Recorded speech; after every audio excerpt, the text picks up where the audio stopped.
Kakapasok lang na balita, isang putol ng paa ng tao ang natagpuan sa baybayin ng isang barangay sa Calatagan, Batangas na hinihilalang pagmamay-ari ito ng nawawalang beauty queen na halos mahigit 5 buwan nang nawawala na si Catherine Camilon. Narito ang buong detalye. Ngunit bago tayo magpatuloy, huwag kalimutang i-like, share, subscribe, and click the notification bell for more updates and for more upcoming videos. Maraming salamat! Sa dalampasigang ito ng Barangay Bagong Silag, Calatagan, Batangas, natagpuan ng isang rubing lifeguard sa isang beach resort ang isang putol ng paa ng tao pasado alas 10 ng umaga nitong Sabado. Sa investigasyon ng pulisya, itinawag ng isang konsehal ng nasabing barangay ang insidente na agad naman itong nirespondihan. Pagdating ng mga otoridad sa lugar, tumambad sa kanila ang maputi na at kulubot na putol na paa. Ayon kay Major Emil Mendoza ng Calatagan Police Station. Sa tingin ko po'y nasa adult na po ito kasi medyo malaki-laki na po yung paa niya at sa tingin ko po'y isa itong babae. Sa tingin ko lang po hindi po ako sigurado. Wala pa po kaming matibay na ebidensya. Pero sa hugis po at sa balat, tingin ko po'y sa babae o baka dahil epekto ng dagat ay kaya ito'y puting-puti. Kasalukuyan ng nasa puninarya ang natagpo ang paa. Kumuha na rin umano ng DNA sample ang Suco, Batangas para dalhin sa forensic unit ng Kamkrame. Pansamantala munang ilalagak sa puninarya ang natagpuang paa habang nagpapatuloy pa ang investigasyon ng mga otoridad. Abiso naman ng pulisya sa mga residente. Basta po mga ganyang bagay ay agad nyo pong ire-report sa amin at ang kapulisan po ng Calatagan sa inyo pong lingkod na pangunguna ay mabilis po kaming re-responde sa ganitong pangyayari. At sana po tayo ay magmatsyag kung ano po ang nasa kapaligiran natin. Huwag pong magdadalawang isip na i-report sa amin para po maaksyonan natin. Bukod dito ay inaalam na rin ng pulisya ang pagkakakilanlan ng biktima na ayon pa ng ilan. Sana hindi ito related dun sa nawawalang beauty candidate na pinaghahanap na weeks ago. Batangas pa naman, DNA test is the key. Samantala nakuha na ng pulisya ang DNA test ng buhok at mga sample na natagpuan sa isang abandonadong sasakyan na nauugnay sa pagkawala ng beauty queen na si Catherine Camilon, sinabi ng Philippine National Police or PNP Forensic Group noong Lunes. Kumpirmado ng CIDG na ang nawawalang si Catherine Camilon ay ang babae na nakitang isinakay sa isang pulang SUV noong October 12. Ito'y matapos magmatch sa DNA sample na binigay ng pamilyang Camilon sa mga buhok na nakuha sa abandonadong pulang SUV. Matatanda ang nauna ng sinabi ng PNP na ang pagtutugma sa mga sample na natagpuan sa SUV ay ang pamilya ni Camilon na siyang magpapatibay sa kaso laban sa mga kasalukuyang sospek. Lagi lang po namin sir na hinihiling ay malaman ho namin talaga ang totoo sa kung ano pa po ang nangyari sa aming anak. Dahil 5 buwan na ho namin siyang hindi alam. Dahil wala nga hong nagsasalita sa kanila. Dahil kagaya po ni Magpantay, siya po yung sinasabi na kasama na maglipat nung sinasabing babaeng duguan na sinasabi yun ng aming anak.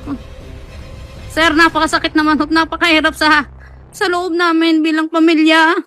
Hanggang ngayon wala ho kaming naiintindihan. Wala ho kaming alam kung nasan ho talaga ang aming anak. 5 buwan na ho, sir. Kahit ho lumabas yan, dahil nung una ho nawala yan eh. Nung una hong labas na kasali siya, kasama siya sa kapangyari ho sa pagkawala ng aming anak.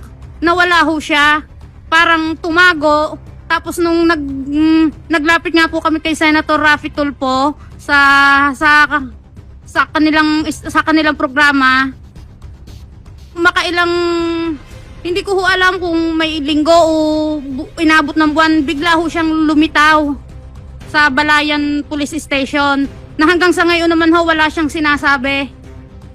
Pero yun ho ang sinasabi ng mga witnesses po ng CIDG na siya yung nakita na nagmamando ho doon sa mga tao na naglilipat ho doon sa babaeng duguan. Sir, hindi ho namin alam kung ang babae ho bang yun talagang ang aming anak. Kailangan ho naming malaman. Kailangan ho naming maintindihan kung nasaan ho ang aming anak. 5 buwan na ho, sir. Hindi ho namin alam kung nasaan. Mahirap po sa amin pero pinaglalabanan ho namin dahil kami ho inaasa na magkakaroon ho ng linaw ang aming problema na ito. Hanggang sa umabot na nga po dito sa Senado ang kaso na ito. Kaya nahingi ho kami talaga sa inyo ng tulong. Kung paano ho namin malalaman kung nasaan ho talaga ang aming anak. Oh, mapatay. Hindi ka ba nakonsensya sa naramdaman ng ina ng babaeng nawawala? Ikaw ang tinuturo na nagbitbit nung sugatan na babae. Eh kung nasaan naman yung babae niyo ngayon, kung ikaw yung talaga nagbitbit, tulungan nyo naman, may balik yung katawan Na, doon sa pamilya. Kawawa naman ikaw pamilya ka rin hanggang kung ikaw ba may mamamatay na tao na membro ng pamilya tapos hindi may balik yung labi, mapapalagay ka kaya? Siguro hindi ka mapapalagay, di ba? So ikaw tinuturo ngayon, alam mo kung saan yung babae na bit-bit mo na duguan? Kung nasaan na ngayon? Hindi ko po alam, Your Honor. Hindi mo alam. Hindi po ako yung nakita ng dalawang witness, Your Honor. Hindi ikaw. Yes po.